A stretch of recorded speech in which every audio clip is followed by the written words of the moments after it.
দিনের দুনিয়ায় মাত্র দুদিনেরই খেলা খেলতে এসেছি। যেটুকু সময় থাকবো একটু প্রেমের উদয় করে ভক্তির উদয়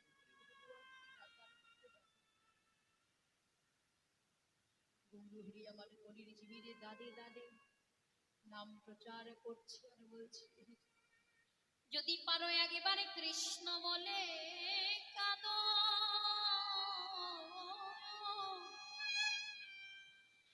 যদি পারো একেবারে হরি বলে,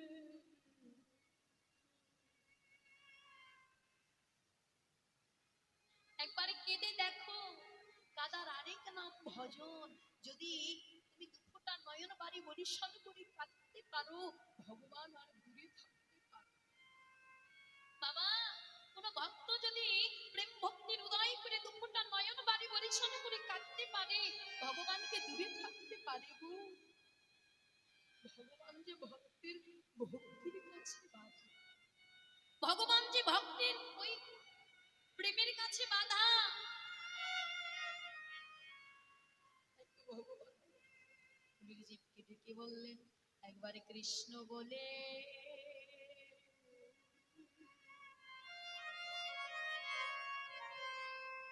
ওগো কেটে দেখো, একেবারে কৃষ্ণ বলে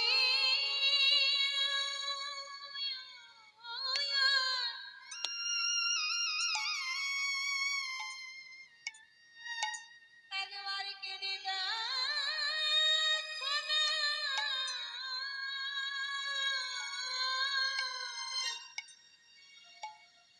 একেবারে কৃষ্ণ বলে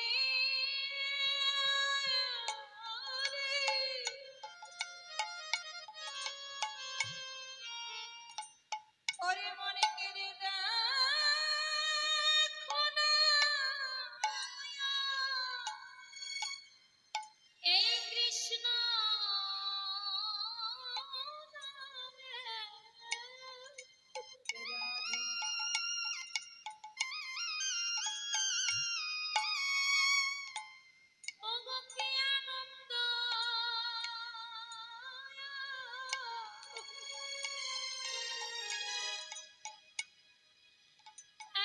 কৃষ্ণ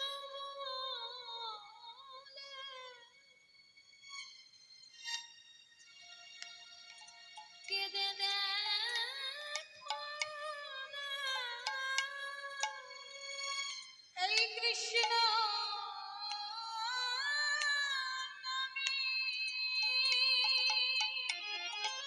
তাই গৌর হরি বল হরি বল।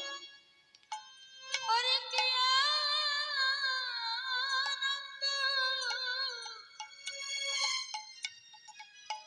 একবার কৃষ্ণ বলি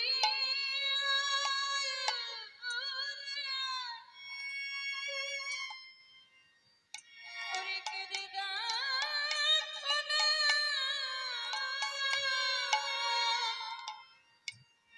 মধুর কৃষ্ণ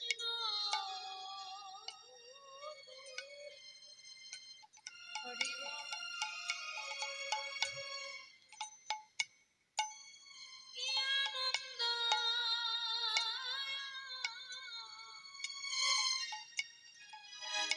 একবারে কৃষ্ণ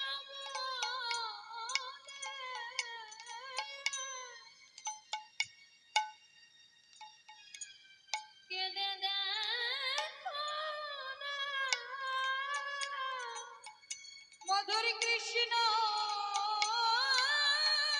নামে তাই গৌর হরি বল।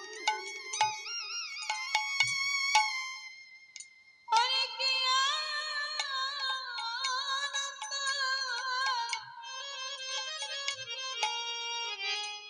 একবার কৃষ্ণ বলে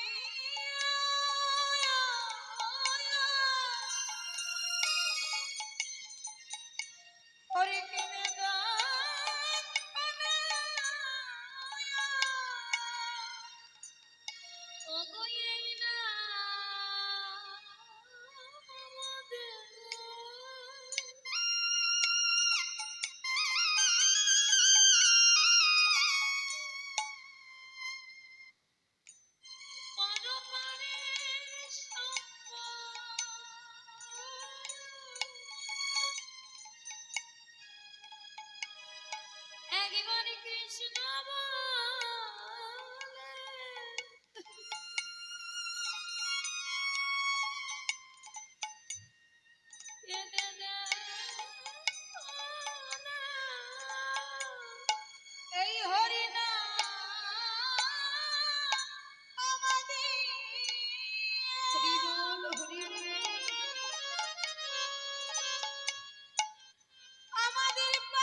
এই জি অন্য কিছু পারবে না, হরির নাম হরির নাম হরির নামেই লোকে বলম বলো নস্তিত্ব নস্তিত্ব করতে আমরা।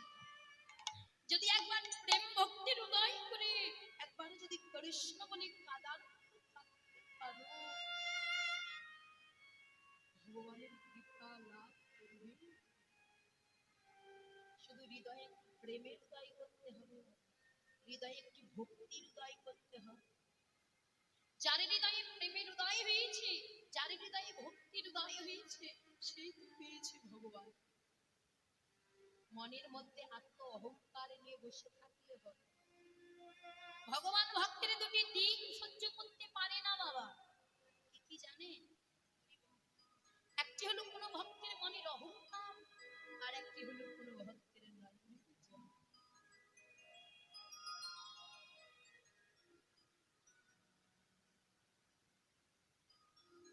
কোনো ভক্ত যদি প্রেমের উদয়,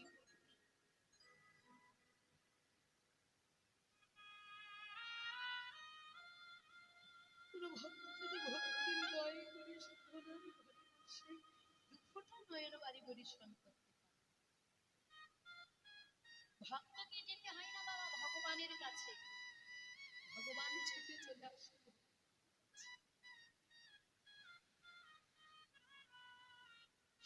হৃদয় প্রেমের উদয় করতে হবে। বলে মা আমি তো হৃদয়ে প্রেমের উদয় করতে চাই, ভক্তির উদয় করতে চাই, কিন্তু আমার হৃদয় তো কৃষ্ণ বলে কাঁদে না। আমার হৃদয়কে আমি কি করে কৃষ্ণ বলে কাঁদাবো? বলি আমি কি এই জগতের ডাক্তারের কাছে গিয়ে কোনো ওষুধ নেব? এই জগতের ডাক্তার কি কোনো ওষুধ আমাকে দিতে পারবে যে ওষুধ খেলে আমার হৃদয়ে কৃষ্ণ প্রেমের উদয়? বাবা আপনি জগতের ডাক্তারের কাছে যাবেন, ঔষধ দেবে, আপনি টাকা দেবে, ওষুধ খাবেন কিন্তু ভিতরে ভক্তি হৃদয় হবে, প্রেমের হৃদয় হবে। যদি হৃদয়ে ভক্তির উদয় করতে চাও, যদি হৃদয়ে কৃষ্ণ প্রেমের উদয় করতে চাও, ঘরের মধ্যে বসে থাকলে কখনো ভক্তির উদয় হয়? ছুটে চলে যাও সাধুর বাজারে, ওই সাধুর বাজারে গিয়ে, ওই সাধুর বাজারে গিয়ে দেখবে যে ভক্ত সাধনার ঘরে বসে নয়নে জলে কাঁদছে, নিরজনে বসে বসে কাঁদছে, সেই ভক্তির চরণ তুমি তোমার অঙ্গে পরশ,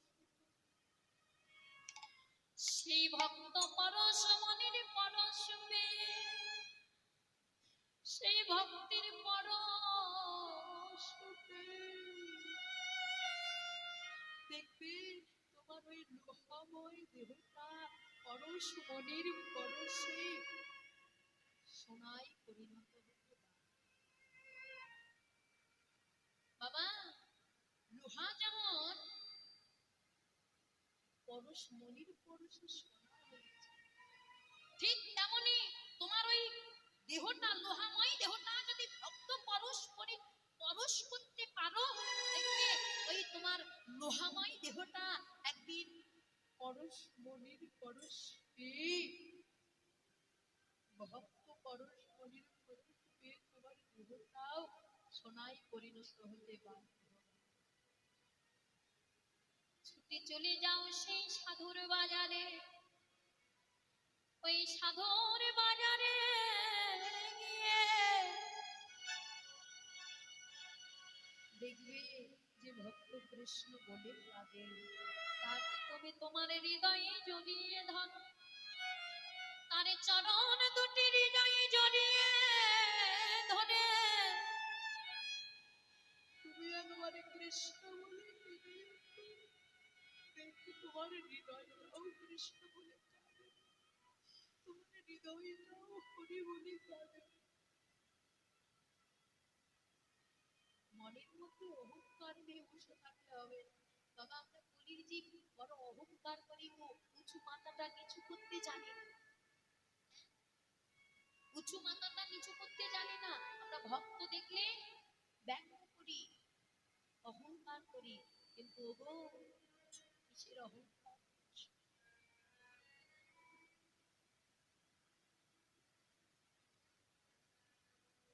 কিসের অহংকার করছো? অহংকার করো না। আমরা বলি যে ভগবানকে দেখে দূর দিয়ে হেঁটে যাই, ভগবানকে দেখে ভক্তি প্রণাম করবার মতো ইচ্ছা অন্তরে যায়। বড় পাপ। কেন জানেন? সব হলো শুক্রাচার্যের অভিশাপ। বললেন দেবতাদের গুরু হলেন কে বাবা? হ্যাঁ, কি বল? দেবতাদের গুরু কে বাবা? হ্যাঁ, বৃহস্পতি, তাই না? আর অসুরদের গুরু শুক্রাচার্য। এখন বামন অবতারে ভগবানের 10টা অবতারের নাম শুনেছি, তাই না? এখন ভগবান বামন অবতারে একদিন বাবা বলির যজ্ঞে পদার্পণ করেছিলেন। বলি মহারাজ বিশাল বড় একটা যজ্ঞ করেছিল।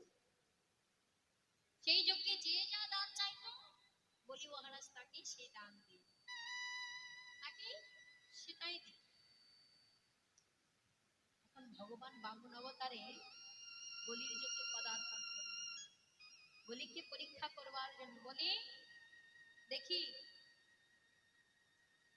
তুমি কেমন দান করতে পারো। যখনই বাবা বলির যজ্ঞে পদার্পণ করলেন, দূর থেকে গুরুদেব শুক্রাচার্য, অসুরদের গুরু হলেন শুক্রাচার্য, বলি মহারাজের গুরু শুক্রাচার্য দূর থেকে দেখে ভগবানকে দেখে চিনতে পারলেন। ভগবানকে দেখে চিনতে পারলেন। যখনই চিনতে পারলেন, বলিকে ডেকে ডেকে বললেন, বলি শোনো, ওই যে তোমার যজ্ঞে একজন পরম ব্রাহ্মণ আসছে, তাকে যেন দান করতে যেও। তুমি যদি তাকে দান করতে যাও তাহলে তুমি সর্বহারা কাঙাল হয়ে যাবে। আমি তোমার গুরুদেব হয়ে বলছি, তাকে তুমি কোনো কিছু দান করতে যেও। বাবা বলি মহারাজ গুরুদেবকে ডেকে বললেন, গুরুদেব দ্বারে সৎ ব্রাহ্মণ এসেছে, বৈষ্ণব এসেছে, আমি তাকে কি করতে দিই? আমি তো তাকে ফেরাতে পারবো না। কেননা দ্বারে যদি বৈষ্ণব আসে, সেই বৈষ্ণব অপরাধ কিন্তু মহা অপরাধ, তাই না? সব অপরাধের ক্ষমা হয়, কিন্তু বৈষ্ণব অপরাধের কোনো ক্ষমা হয় না। বললেন গুরুদেব আমি তো তাকে ফেরাতে পারবো না, এতে আমার যা হবার হয়ে যাবে। এতে যদি আমাকে সর্বহারা কাঙালও হতে হয়, আমার কপালে যা লেখা আছে আমি পাই। চিন্তা করো বাবা। বলি মহারাজের যজ্ঞে যখন ভগবান বামন অবতারে প্রবেশ করলেন, বলি মহারাজ বামন অবতারে ভগবানকে প্রণাম জানিয়ে বললেন, বললেন বলি দিতেই যখন চাইবে, শোনো বলি এমনি এমনি তো দিলে হবে না, ত্রিসত্য অঙ্গীকার করতে হবে। আর আমি বেশি কিছু চাইবো না, মাত্র 3টি পা রাখবার মতো জায়গা মাত্র। বলি মহারাজ এসে এসে বলছে, মাত্র এইটুকু জায়গা? আর কতটুকু? 3টি পা রাখবার মতো জায়গা, আর কত? বললেন হেসে উত্তর দিলে হবে না, ত্রিসত্য অঙ্গীকার করো। এখন বাবা শুক্রাচার্য মনে মনে ভাবছে, আমার শিষ্যকে সর্বহারা কাঙালি। গুরুদেব কি কখনো শিষ্যের অমঙ্গল চাই বাবা? এখন কি করলেন, যখনই ওই বলি মহারাজ সুবর্ণ ভিঙ্গারটা উপর করে জল নিতে যাবে, আসমন করবে, ঠিক সেই সময় শুক্রাচার্য ওই নলের মুখটাতে গিয়ে একটা ছোট্ট মাছের মূর্তি ধরে বলে, আমি যদি ওই নলের মুখটা বন্ধ করে রাখি তাহলে জল আসবে না, আর জল যদি না আসে ত্রিসত্য অঙ্গীকার হবে না, আর ত্রিসত্য অঙ্গীকার না হলে বলিও সর্বশান্ত হবে। এখন যখনই শুক্রাচার্য ওই নলের মুখটাতে গিয়ে কি করলেন বাবা, বলি মহারাজ যখন ওই সুবর্ণ ভিঙ্গারটা উবুর করে জল নিতে যাবে, জল আসছে না, স্তম্ভিত হয়ে দেখছে, কি হলো জল আসছে না কেন? আরে ভগবান সব বুঝতে পেরেছে। আস্তে আস্তে বলিকে বলছে, বলি অনেকদিন থেকে ওই সুবর্ণ ভিক্ষাটা ব্যবহার করা হয়নি তো, তার কারণে হয়তো বা ময়লা জমে গেছে। এই যে এই কুশটা নাও, ভালো করে খোঁচা দাও, দিয়ে তুমি ময়লা পরিষ্কার। একটা কুশ বলি মহারাজকে দিল। ওই কুশটা যখনই নলের মুখটাতে দিয়ে পরিষ্কার করতে যাবে বাবা, ঠিক সেই সময় সঙ্গে সঙ্গে শুক্রাচার্যের দক্ষিণ নয়নে, যখনই দক্ষিণ নয়নে লাগলেন সঙ্গে সঙ্গে নয়নটাকে জন্মান্তরের মতো হারিয়ে শুক্রাচার্য নলের মুখ থেকে বাহির হয়ে ভগবানকে ডেকে বললেন, ভগবান আজকে তুমি আমার ভক্তের হাতে আমার নয়ন অন্ধ করে দিলে, আজকে আমি অভিশাপ দিলাম, আগত কলিকালে তোমার যত ভক্ত হবে তাদের দু চোখ থাকতে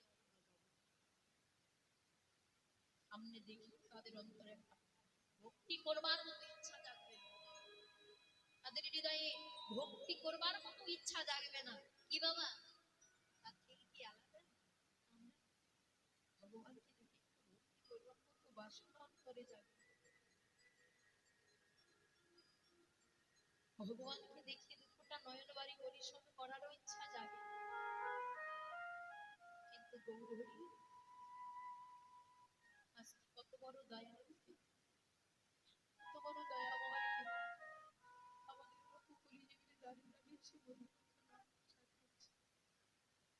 তার মতো দয়াল গৌরহরি না থাকলে আমরা উদ্ধার হতে পারবো? তিনি তো আমাদের জানিয়েছিলেন সেই বৃন্দাবনের লীলা।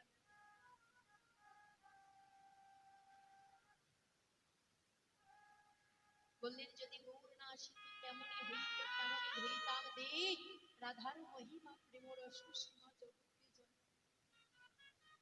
রাধা কৃষ্ণ মিলিত কোন তুল্য একই গৌর হয়েছে, তাই না?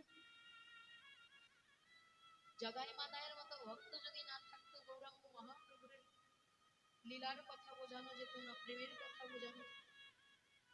জগাই মাদায়ের মতো ভক্তকে তিনি হরিনামে তুলে নিলেন, চাপাল গোপালের মতো ভক্তকে তিনি হরিনামে, আপনার তো দয়া লাগছে।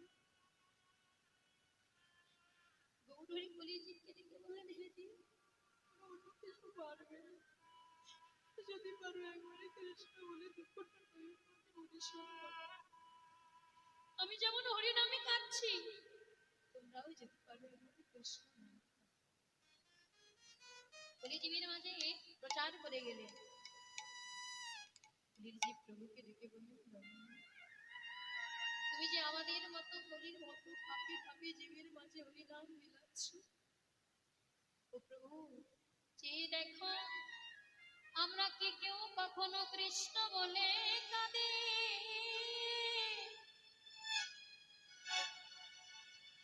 ওগো দয়াল হরি, এই জন্মে তো আমাদের হরি বলা হলো, এই জন্মে তো আমাদের কৃষ্ণ বলে কাঁদা হলো না। দয়াময় তুমি আমাদের কত সুন্দর জন্ম দিয়েছ, কৃষ্ণ ভজনের জন্ম, হরি ভজনের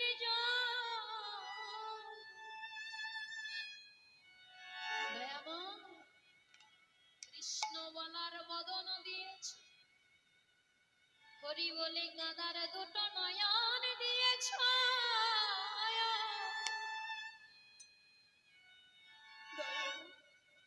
হরিনাম শ্রবণ করার কর্ম দিয়েছ, তোমার চরণ সেবা করার দুটো হাত দিয়েছ, হৃদয়ে দিয়েছ তোমাকে হৃদয় মন্দিরে গেছে রাখ। এত সুন্দর জগৎ একদিন কৃষ্ণ বলে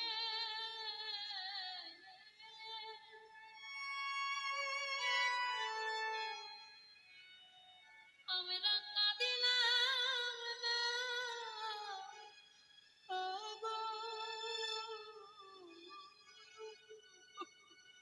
একদিন কৃষ্ণ বলি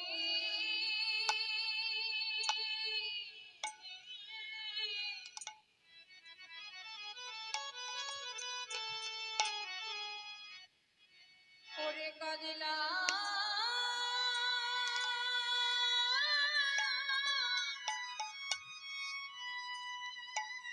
কাজলাম নারী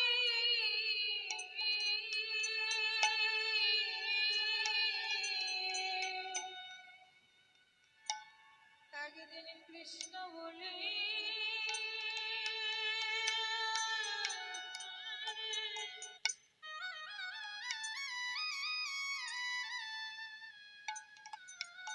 ওরে কাজলা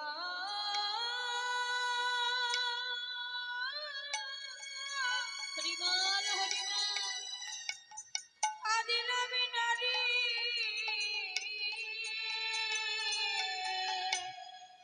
একদিন কৃষ্ণ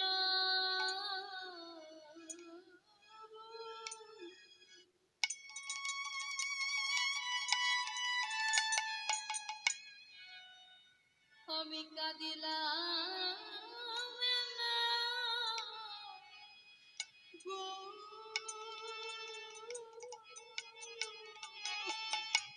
একদিন কৃষ্ণ বলি পাই গো হরিবল হরিবল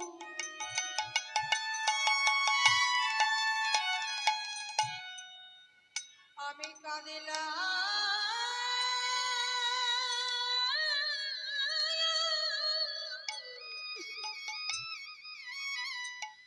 আমি কাঁদিলাম নারী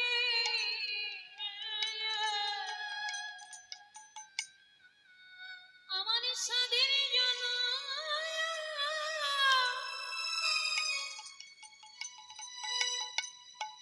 আমার মানব জনম বৃথা গেল।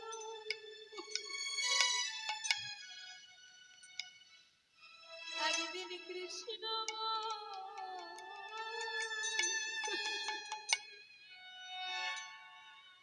আমি কাঁদিলাম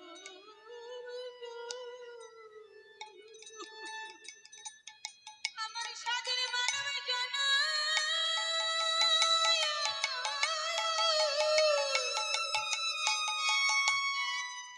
আমার মানব জন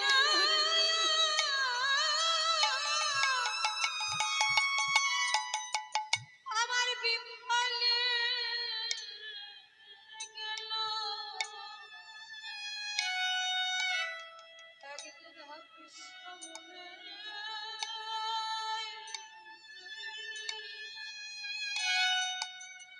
নয়ন জলে ভাসলা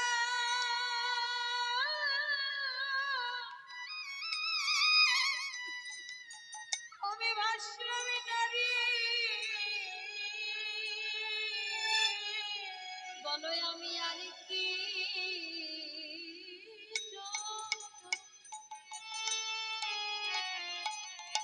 বলো এমন স্বাধীন জন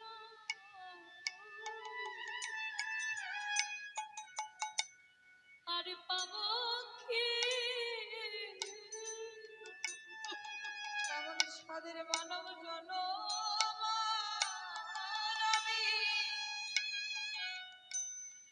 আমি পাবো কিনা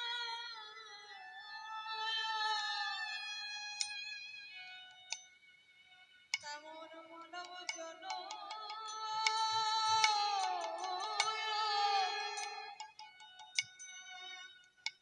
আমি আরে পাবো হরিবল আরে পাবো কিনা কত ভাগ্য করিব পেয়েছি সাধের জন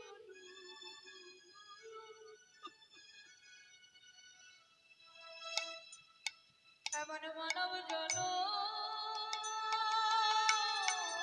আমি হরিবল হরিবল আমি আরে পাবো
দুর্লভ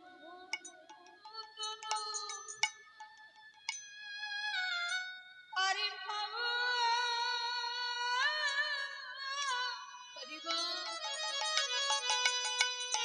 আরে পাবো কিনা প্রভু তোমার ওই চরণে আমার এই নিবেদন। প্রভু গো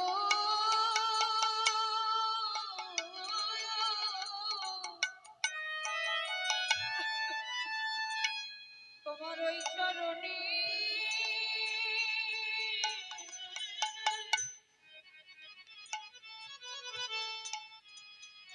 আমার এই নিবেদন।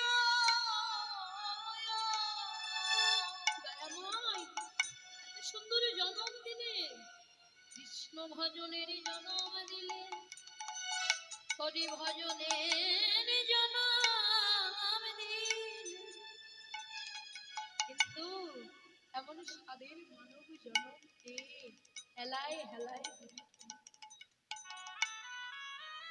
তবে এই যে হরি বলা বদলে তো এই জন্মে হরি নাম বলতে পারলাম না, তবে যদি আমার জন্ম নিতে হয় পর জন্মে যেন কৃষ্ণ বলে কাঁদতে,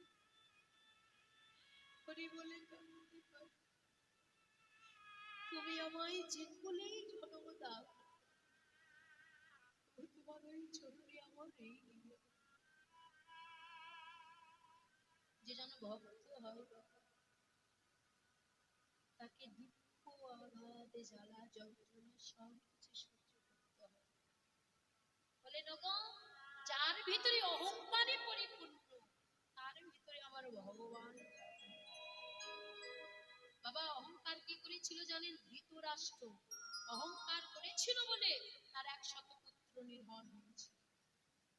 অহংকারের পতন অনিবার্য। অহংকার করতে নেই ওগো, যদি পারো মান অভিমান ভুলে গিয়ে এই দেহটা কৃষ্ণ ভজন করতে